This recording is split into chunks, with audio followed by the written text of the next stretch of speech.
ना जाने कितनी लड़कियां उत्तराखंड से गायब हुई हैं जिनका कोई रिकॉर्ड नहीं है। और अंकिता हत्याकांड तो सबके सामने है। आप ये देखिए कि उत्तराखंड में आंगनबाड़ी धरने पे बैठी हुई हैं। क्यों बैठी हुई हैं? कि आईआईटी, एम्स और जितना भी इंडस्ट्रीज़ का डेवलपमेंट हुआ, इलेक्ट्रॉनिक का डेवलपमेंट हुआ, सब कंप्लीटली कांग्रेस की देन है। पूरे देश में किसान परेशान है। आप देखिए सिंधु बॉर्डर पे लोग, मतलब कि वहाँ पे लोहे की वो लगा दी, जिससे कोई एंट्री ना कर पाए। लेकिन किसान तो भगवान है। उसके लिए तुम लोहा बिछा दो, चाहे तुम बारूद बिछा दो, उनको भी पार करके वो दिल्ली। हाँ। रामलला जो हैं वो हमारे दिलों में भी वास करते हैं। वो हर हर हिंदुस्तानी के दिल में वास करते हैं जो इस हिंदुस्तान का पानी पीता है। और रामलला सबके हैं। मतलब कि रामलला का श्रेय लेके लोकसभा चुनाव को मुद्दा बना के, तो ये चीज़ तो मैं बोलूँगी कि पूरा भारत जानता है इस बात को। देखिए इस बार तो ये लोग बोल रहे पांचों सीटें बीजेपी की आएंगी। मैं ये बोलती हूँ कि पांचों सीटें कांग्रेस की आएंगी और कांग्रेस जीत रही है इस बार। नमस्कार, स्वागत है आपका दृश्य न्यूज में। मैं आपके साथ संदीप पोयवाल। दोस्तों, जैसे कि आप जानते हैं, हम समय समय पे आपकी मुलाकात करवाते रहते हैं। आज भी हम आपकी मुलाकात करवाने जा रहे हैं रश्मि चौधरी जी से। रश्मि चौधरी से मुलाकात करवाने से पहले हम आपको बता देते हैं कि ये किसान यूनियन अम्बावत की राष्ट्रीय अध्यक्ष हैं, महिला की, और साथ ही वरिष्ठ कांग्रेसी है और साथ ही समाज सेवी भी है। समाज सेवा के क्षेत्र में इनका हरिद्वार जिले के अंदर बहुत नाम है। तो इनसे जानते हैं कि आजकल जैसे किसान धरने पे बैठे हुए हैं, किसानों के कुछ मुद्दे और लोकसभा के जो मुद्दे हैं, उन्हीं सवालों के साथ रश्मि चौधरी से मिलवाते हैं हम। तो आइए चौधरी से मिलते हैं। रश्मि चौधरी। प्रणाम। पहले तो मैं आपके चैनल का धन्यवाद करूंगी कि आप हमेशा, जब भी कोई अहम मुद्दे होते हैं तो हमेशा उस पर चर्चा करते हैं। जी, धन्यवाद आपका भी, आपने हमें अपना कीमती समय दिया। रश्मि जी, सबसे पहले तो मुद्दा होगा किसानों का, कि किसानों को जब बीजेपी सरकार ने कानून वापस ले लिया और किसानों की बात मान ली गई, तो फिर किसान दोबारा से धरने पे क्यों? देखिए, इसका मतलब कि आपको जानकारी नहीं है। इन लोगों ने मतलब कि हमारी चीज़ों को मौखिक रूप में माना था। जिस समय हमारा धरना प्रदर्शन गाजीपुर बॉर्डर पर था, सिंधु बॉर्डर पर था, तो इन्होंने मौखिक रूप में माना था। रिटिन रूप में इन्होंने कुछ चीज़ें हमारी मांगे मानी थी, बट कुछ आश्वासन दिया था इन लोगों ने। लेकिन मैं आपको बताना चाहती हूँ कि अभी भी हमारी सेम वही हमारी मांगे हैं, जो कि हम चाहते हैं कि ये लिखित रूप में करें। क्योंकि जो किसान हैं, बहुत सारे किसान ऐसे हैं जिनका 2-2 4-4 बीघे ज़मीन है। बहुत कम ऐसे काश्तकार हैं जिनके पास 100-200 बीघे ज़मीन है। ज़्यादातर लोग ऐसे हैं जिनके पास 2, 4, 10, 15 बीघे ज़मीन है। तो यदि सपोज़ उनका ज़मीन ही दूसरा आदमी ले लेगा, तो और वो अपनी ही ज़मीन पे नौकर हो जाएँगे, तो मैं ये समझती हूँ कि ये सरकार का बहुत बड़ा फेल्योर वाला पॉइंट है। क्योंकि जो जिस आदमी की जो ज़मीन है, वो अपनी ज़मीन का मतलब वो मालिक ही नहीं रहेगा। मतलब वो उस ज़मीन में काम करेगा। और मतलब कि किसानों को एक तरीके से भ्रमित कर रही है बीजेपी सरकार। और इसका खामियाजा अभी लोकसभा चुनाव हैं, इसमें इनको भुगतना भी पड़ेगा। यदि हमारे प्रिय नरेंद्र मोदी जी और अमित शाह जी और हमारी धामी सरकार यदि किसानों की आवाज़ को दबाने का या कुचलने का काम करेगी, या उनकी मांगों को कहीं पे भी अनसुनी होगा, तो किसान, देखिए भारत जो है वो कृषि प्रधान आपने देश है। रश्मि जी, अभी आपने ही बताया है कि कुछ मांगे मान ली गई थी और कुछ रह गई थी जो कि मौखिक रूप से। तो क्या मांगे मानी गई थी और क्या मांगे रह गई है जिसे लेके दोबारा से किसान जो है आंदोलन को उतारू होगी? देखिए एमएसपी का है, इन्होंने बिल्कुल एमएसपी को क्लियर फंडा नहीं करा इन लोगों ने। उसको भी मतलब बीच में उलझा रखा है। और हमारे जैसे किसान हैं उनका कर्जा माफ़ होना चाहिए, वो सब चीज़ें भी इन लोगों ने बीच में उलझा रखी हैं। और हमारे जो यंत्र होते हैं किसानों के, उनके लिए भी हमने बोला है कि ये पूरा का पूरा फ्री होना चाहिए, क्योंकि किसान जो है अन्नदाता है। भारतवर्ष जो है कृषि प्रधान देश है। तो कृषि प्रधान देश होने के नाते मैं ये कहूँगी कि जो भी सरकारें बनती हैं, चाहे वो बीजेपी सरकार है, चाहे वो कांग्रेस सरकार है, तो किसानों की अहमता से उनको आगे बढ़ाने का काम भारतवर्ष के हर प्रधानमंत्री, हर गृह मंत्री। रश्मि जी, यहीं पे सवाल उठता है कि जो एमएसपी बिल की बात किसान कर रहे थे और पहले भी धरने पे बैठे हुए थे, तो एमएसपी बिल को लेके तो जो भाजपा सरकार है उन्होंने बिल वापस लिया था, फिर क्यों किसान परेशान? नहीं नहीं, बिल वापस तभी तो मैं बता रही हूँ कि ये भ्रम है। ये दिखाते कुछ हैं, बोलते कुछ हैं, करते कुछ हैं। तो इनकी कथनी और करनी में ज़मीन आसमान का फ़र्क है। और सेकेंडली क्या कहते हैं, किसान कोई पागल नहीं है कि अपने खेतों को छोड़ के सड़कों पे बैठेंगे। अब किसानों को ये लोग आतंकवादी, खालिस्तानी लोग बोल रहे हैं। तो यदि आपका पूरा का पूरा सिस्टम जो है भारत के अंदर, आप लोगों का पूरा सिस्टम है बीजेपी का, तो आप जो खालिस्तानी और आतंकवादी बोल रहे हैं, तो आप उनको पकड़ के अरेस्ट करिए उनको, और उनको जेलों में डालिए। तो आप उन चीज़ों को, मतलब लोगों को, समाज को भ्रमित करके, अभी इन्होंने राम मंदिर जैसे बनाया। मैं राम मंदिर की भी बात करूंगी इसी संबंध में जोड़ते हुए, कि जो राम मंदिर था वो राजीव गांधी के टाइम में, मतलब कि सारी चीज़ें क्लियर हो गई थी और मंदिर बनना था वो। बट इन्होंने लोकसभा चुनाव से पहले राम मंदिर का आनन फानन में इन्होंने, मतलब कि उसका उद्घाटन किया। अभी वो कंप्लीट बने भी नहीं है। भगवान हमारे रामलला जी को, रामलला को सब लोग प्यार करते हैं, और रामलला को बीजेपी कोई लाने वाली नहीं है। मतलब सारे ब्रह्मांड को, जो सृष्टि की रचना को जो रचते हैं, और हम लोग तो सारा, जो भी बीजेपी गवर्नमेंट हो या कांग्रेस गवर्नमेंट हो, हम लोग सब कठपुतली हैं। राम हम मंदिर की कौन होते हैं उनको लाने वाले? रश्मि जी, अगर जो आपने राम मंदिर की बात करी है, तो राम मंदिर के कहा जाता है कि सुप्रीम कोर्ट में जो केस था वो काफ़ी लंबे समय से चल रहा था, लेकिन जो पैरवी है मजबूती से भाजपा ने करी है। देखिए मेरी बात सुनिए, पैरवी रेगुलर चल रही थी, बट ये लोग जो है, ये गोदी मीडिया जो है ना, इतना ज़्यादा, मतलब हर चीज़ को ये रस्सी का सांप बना देते हैं। इन लोग का नेचर है। इन लोगों को संघ में, और इन लोगों की मानसिकता जो है, ये चीज़ सिखाई जाती है कि आप एक चीज़ को 50-100 बार बोल दो कि ये नहीं, रस्सी नहीं है सांप है, रस्सी नहीं है सांप है, तो सब लोगों को सांप ही दिखने लगेगा। तो इन लोगों का ये सब मीडिया भी तो वही सिस्टम बोल है। रहा था जो देख रहा था, मीडिया भी तो वही बोल रहा था। देखिए आप मीडिया के ऊपर एलिगेशन। नहीं, मैं मीडिया के ऊपर कोई एलिगेशन नहीं लगा रही हूँ, बट कुछ चीज़ें ऐसी हैं कि जो देखने और करने और कहने और मतलब उनको इम्प्लीमेंट करने में ज़मीन आसमान का फ़र्क है।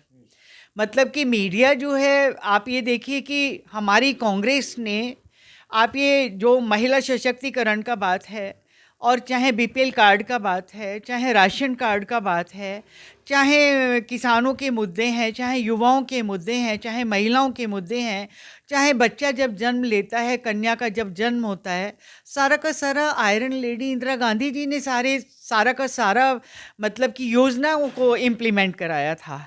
बट भारत जो है हमारा, बहुत मतलब कि कम पढ़े लिखे लोग यहाँ पर ज़्यादा हैं। यहाँ पे 60% अनएजुकेटेड लोग हैं, 40% यहाँ पे पढ़ा लिखा लोग हैं। तो जो बेचारे अनपढ़ लोग हैं, उनको आप कैसे भी बता दो कि वहाँ पे ये हो रहा है, वहाँ पे ये हो रहा है। और कुछ दलाल लोग होते हैं जो कि कन्विंस करते हैं कि यहाँ पे ऐसा नहीं, यहाँ पे ऐसा नहीं, आप यहाँ पे वोट करो।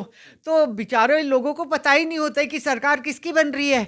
वो तो योजनाएं तो अगर तो आप बोल रहे हैं कि इंदिरा गांधी ने बनाई थी, लेकिन उस टाइम पे धरातल पे तो नहीं नजर आती थी। धरातल पे तो भाजपा सरकार पे ही नजर आई है। नहीं नहीं, आप गलत कह रहे हैं। यदि धरातल पे नज़र नहीं आती तो आज हिंदुस्तान इस शिखर पे ना पहुंचा हुआ होता। अब ये लोग बोलते हैं 2014 से लेके आज 2024, अब लोकसभा चुनाव आ रहा है, ये लोग ये बात करते हैं कि भाई जो भारत का विकास हुआ है 2014 से लेके 2024 के बीच में हुआ है। यदि भारत का विकास ना होता तो यहाँ पे इतनी आईआईटीज, इतने मेडिकल्स, इतना मतलब कि इलेक्ट्रॉनिक मीडिया इतना ज़्यादा, मतलब यहाँ पे आया, राजीव गांधी जी लेकर आए मोबाइल को, और सारा का सारा कंप्यूटर सिस्टम को सारा राजीव गांधी लेकर आए। आप मेरे को ये बात बताइए कि मतलब ये लोग जो कहते हैं, भाई देखिए जिसकी लाठी में ताकत होती है ना, उसको सब लोग मानते हैं। तो विश्व अभी भी तो बन इनकी रहा है। लाठी में ताकत है तो पूरा भारत बेचारा नहीं तो कहता है कि भारत विश्व बीजेपी और जय श्री राम। तो जय श्री राम तो रश्मि चौधरी भी बोलती है, जय श्री राम, ओम नमः शिवाय हम भी बोलते हैं। हमको भी रामलला बहुत पसंद है, हमको भी रामलला ने हमको बना के यहाँ पे बैठाया हुआ है, और मैं बोल रही हूँ अपनी वाणी से। तो ये रामलला की कृपा से ही मैं बात कर रही हूँ, बट बीजेपी ये बोले कि रामलला को ये लाए हैं, बीजेपी के राज में नॉट फेयर। बीजेपी के राज में 2014 के बाद विश्व गुरु भी तो बना है भारत। इतनी तरक्की कर रही है कि विदेशों में डंका बज रहा है भारत का। विदेशों में डंका तो आपको मैं बताती हूँ कि हमारे हिंदुस्तान का हमारी आयरन लेडी के टाइम में बजा है, जब पंडित जवाहरलाल नेहरू थे, लाल बहादुर शास्त्री जी थे, नरसिंहा राव थे, मतलब डंका कब नहीं बजा है। और आप ये देखिए आर्थिक स्थिति बिल्कुल पूरे संसार की इतनी डाउन हो गई थी। मनमोहन जी एक ऐसे व्यक्ति थे जिन्होंने आर्थिक स्थिति को कंट्रोल करके रखा था भारत की। और भारत की इस समय आप ये देखिए कि आप मतलब कि कोई भी जीएसटी उठा लीजिए, कितने जो भी मतलब इकोनॉमिकली पॉइंट ऑफ व्यू के जितने भी चीज़ें होती हैं आप उनको उठा लीजिए, सबका ग्राफ नीचे डाउन आया है। इस समय व्यापारी लोग परेशान हैं, बट फिर मैं बोलूँगी कि जिसकी लाठी में ताकत है उसको सब जय श्री राम बोलने लगते हैं, क्योंकि हर आदमी डर के बैठा हुआ है। हर आदमी मतलब कोई जबान से कोई बात निकलता है तुरंत उसके ऊपर ईडी और सीबीआई लग जाती है। अब हरक सिंह रावत जी को ही देख लीजिए, उन्होंने क्या इतना गलत करा था, उनके ऊपर सीबीआई और ईडी लगा दी है, क्योंकि वो उनको पता था कि लोकसभा में यदि ये यहाँ से हरिद्वार से चुनाव लड़ेगा तो ये जीतेगी कांग्रेस पार्टी। तो मतलब इन लोगों के फंडामेंटल्स जो हैं ना भैया, क्या कहते हैं, हो ही है वही जो राम रची रखा। ये तो मतलब जो रामलला ने जो की बात करें, आप ये देखिए अभी हम लोगों का धरना प्रदर्शन था बीपीएल कार्ड से रिलेटेड, और क्या कहते हैं बहुत सारी चीज़ें थी उसमें जो कि हमारे जो गरीब समाज है, क्योंकि सारा गरीब समाज वोट करता है, जो अमीर लोग हैं वो तो वोट करने भी नहीं जाते हैं। वीआईपी क्षेत्र में मैंने कितने ही मेरे परिवार जान पहचान के जो वोट ही नहीं करने जाते, उनको कोई फ़र्क नहीं पड़ता। सारा जो नीचे का तबका है, जिनका सफ़ेद कार्ड बनना चाहिए उनके पीले कार्ड बन रहे हैं, जिनका पीला कार्ड बनना चाहिए उनका सफ़ेद कार्ड बन रहे हैं। और वहीं पे ही एक धरना आंगनबाड़ी महिला सशक्तिकरण का बात कर रहे हैं आप। महिला कहाँ सशक्तिकरण हो रही है कि आंगनबाड़ी बेचारी सड़कों पे खड़ी हुई थी और उनका पेंशन का प्रावधान नहीं है। कोई यदि मान लो हमारी आंगनबाड़ी पूरा परिवार चलाती है और वो उसका ही कहीं पे मृत्यु हो जाती है, आपने क्या प्रावधान रखा है? उसका परिवार कहाँ चलेगा? सड़कों पे आ जाएगा परिवार। आप महिला सशक्तिकरण की बात खाली हवाओं में चलती है। मिनी आंगनबाड़ी तो बनाई है अभी 5113 के करीब लगभग इतनी मिनी आंगनबाड़ी बनाई है, तो उससे भी तो आंगनबाड़ी महिलाओं को रोजगार बढ़ेगा। अब देखिए जो मिनी आंगनबाड़ी बनाई है इन लोगों ने, अभी बनाया है, अभी बनने को तो बहुत कुछ बन रहा है। अभी इन्होंने हमारा क्या कहते हैं अयोध्या में हमारे श्री राम लला जी विराजमान हुए हैं, होने को बहुत सारी चीज़ें हो रही हैं, बट उनके पीछे राजनीति ना करें, क्योंकि ये राजनीति करने के मैटर्स नहीं है। महिला को यदि सरकार कुछ दे रही है तो महिला जन्मदाता है भाई, महिला की वजह से ही संसार चल रहा है, ये ब्रह्मांड चल रहा है। यदि महिला ना हो तो आप ये देखिए कि ब्रह्मांड ही ना हो, ये संसार ही ना हो, और रामलला जी भी नहीं हो सकते यदि महिला ना हो। और महिलाओं को क्या किया जा रहा है उत्तराखंड में, महिलाओं का जितना शोषण हो रहा है, जितना शोषण हो रहा है। अंकिता हत्याकांड तो मैंने एग्जाम्पल दिया है जो कि बहुत किताबों में अखबारों में आ गया था। ऐसे बहुत सारे कांड ऐसे हैं जिनके माँ बाप बेचारे गरीब लोग हैं, ऊपर के हमारे पहाड़ के लोग, हमारे कुमायूं के, हमारे गढ़वाली लोग, जो बेचारे मुंह से भी नहीं कहते, अरे उनका बच्चा मर जाता है दफन कर देते, मामला ही खत्म हो जाता है, ये तो हाईलाइट हो गया। ऐसे बहुत सारे अंकिता हत्याकांड हुए हैं, और इन्हीं के नेताओं ने, इन्हीं के ही मंत्रियों ने और इन्हीं को ही संतरियों ने ये सारा का सारा गंद मचा रखा है उत्तराखंड के अंदर। यदि उत्तराखंड की मुझे बड़ा दर्द होती है इस बात पे कि उत्तराखंड बहुत प्यारा देवभूमि है, देवताओं का निवास होता है, और ये लोग राक्षस का काम कर रहे हैं। ये तो ऐसे हो रहा है जैसे रावण और राम का युद्ध। यहाँ पे रावण बैठे हुए हैं सारे, और हमारा उत्तराखंड है राम, और ये बैठे हुए सारे रावण हैं और राम है हमारे, और राम को मतलब कि ये हराने पे लगे हैं, बट राम को हराने रश्मि पाएगा रावण। जी, जिन्हें आप रावण बता रहे हैं वो भी तो उत्तराखंड के ही हैं, तो उनकी तुलना रावण से क्यों? क्योंकि अगर तो देखा जाए तो मुख्यमंत्री हैं वो भी उत्तराखंड से ही हैं, सांसद हैं वो भी उत्तराखंड से हैं, जितने मंत्री ले लो वो उत्तराखंड से हैं, तो आप रावण की तुलना किससे कर रहे हैं? रावण की तुलना मैं इसलिए कर रही हूँ क्योंकि प्रवृत्ति जो है उनका जो नेचर है वो रावण के भांति है, और हमारा उत्तराखंड जो है वो राम है। तो आप मतलब रावण की भूमिका को निभा रहे हैं। अरे राम बनो ना आप, हम लोग भी राम हैं, आप भी राम बनो, और इस उत्तराखंड का विकास करो। तो अभी 2024 आ रही है, तो आप जैसे कांग्रेस की भी वरिष्ठ नेत्री हैं और किसान मोर्चे की भी राष्ट्रीय अध्यक्ष हैं महिलाओं की, तो क्या आप इन रावणों को भगाने का किस तरीके से काम होगा? कांग्रेस किस तरीके से इन रावणों का मुकाबला करेगी? देखिए, कांग्रेस अपने पूरी तैयारी में है लोकसभा चुनाव में, और ये लोग तो पूरा नारा लगा रहे हैं कि मतलब 5 सीट हम लोग जीत रहे हैं।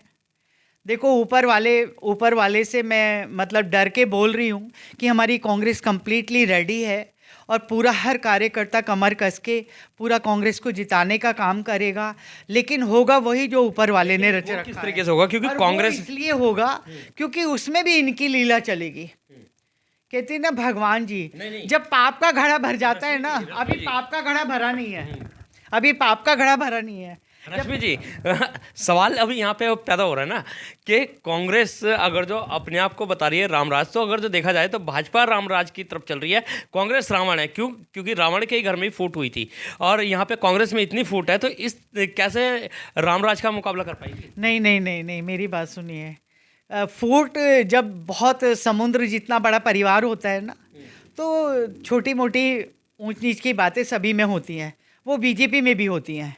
ये नहीं है कि बीजेपी के सारे ही नेता मतलब कि एक सुर में चलते हैं, उनके भी सुर दाएं बाएं घूमते हैं। लेकिन ऐसे हमारे भी कांग्रेस का है। उनके सुर दाएं बाएं दिखाई नहीं देते रश्मि जी, कांग्रेस के सुर हमेशा दाएं बाएं दिखाई देते। नहीं नहीं, क्यों नहीं? बीजेपी के टाइम में जब हमारे क्या कहते हैं ये त्रिवेंद्र सिंह रावत जी जब मुख्यमंत्री थे, तो इन्हीं का बीजेपी का सारा धड़ा उनको मतलब कि भाई इसको हटाओ मुख्यमंत्री उससे, क्योंकि वो बहुत ऑनेस्टली काम कर रहे थे। तो उनको हटाओ, क्यों नहीं है? आप गलत बोल रहे हैं, क्योंकि इनमें भी धड़ेबाजी है। बट हमारा कांग्रेस सीधा है। वो मतलब कि यदि राम धनुष चलाते थे तो सबको पता चल जाता था कि प्रभु राम धनुष चला रहे हैं। तो हमारा जो कांग्रेस है जब कुछ करता है तो सबको पता चल जाता। और ये लोग तो रावण है, ये लोग तो अंदर ही अंदर करते हैं अपना घालम घोल। यानी कि कांग्रेस इतना सीधा है कि भविष्य बन जाता है कि जरा सी धमकी से ईडी या सीबीआई से वो सीधा भाजपा को ज्वाइन कर लेता है, इतना सीधा है कांग्रेस। नहीं नहीं, मेरी बात सुनिए। जिस समय हमारा कांग्रेस का सरकार था तो बहुत सारे भाजपा के नेता हमारी कांग्रेस में आए थे। देखिए, जो विषय है ये बहुत अलग विषय है, क्योंकि इन लोगों के इतने बड़े बड़े काम चल रहे हैं। किसी का हॉस्पिटल चल रहे हैं, किसी की फैक्ट्रियां चल रही हैं, किसी की ज़मीनों के घोटाले हैं, किसी के खनन के घोटाले हैं, किसी का कुछ है, किसी का कुछ है। तो इन लोग को भैया झामा पहनना पड़ता है कि जब कांग्रेस की सरकार हो तो कांग्रेस में घुस जाओ, जब बीजेपी की सरकार हो तो बीजेपी में घुस जाओ, और फिर ये बोल दो भाई वापसी हो गई, घर वापसी हो गई। तो ये विषय अलग है, इस विषय में मैं बात नहीं करूँगी। यदि इस विषय में मैं बात करूँगी तो बहुत सारी चीज़ें खुल जाएंगी। तो लोकसभा का किस तरीके से रहेगा इस बार? लोकसभा हमारा पूरा कांग्रेस कमर कस के है और पूरा चुनाव लड़ेंगे, और राष्ट्रीय नेता तो जिसको भी टिकट देगा हमारे डिस्ट्रिक्ट हरिद्वार में, वही उसको पूरा भरसक प्रयत्न करेंगे। पूरा इस बार भी परिवारवाद रहेगा या किसी अन्य को मिलेगा? देखिए, परिवारवाद तो मतलब यदि परिवारवाद की बात करूं तो बीजेपी में भी बहुत परिवारवाद है। अमित शाह जी ने अपने बेटे को उसका बीसीसी का वो बना रखा है। तो परिवारवाद सबके अंदर है, और क्या कहते हैं जिसको भी टिकट मिलेगा उसको पूरा कांग्रेस लगेगा और उसको जिताने का काम करेगा। बहुत बहुत धन्यवाद हमारे चैनल से जुड़ने के लिए। तो ये थे हमारे साथ रश्मि चौधरी, जिन्होंने साफ कर दिया कि लोकसभा में जिसको टिकट मिलेगा उसे जिताने का काम हम लोग करेंगे, और उत्तराखंड के अंदर कांग्रेस सांसद निकाल के भेजेंगे। तो इसी के साथ बने रहिए, दृष्टि न्यूज़ में मिलवाते रहेंगे इसी तरीके के खास शख्सों के साथ। जब तक के लिए दीजिए इजाज़त। जय हिंद, जय भारत, जय उत्तराखंड।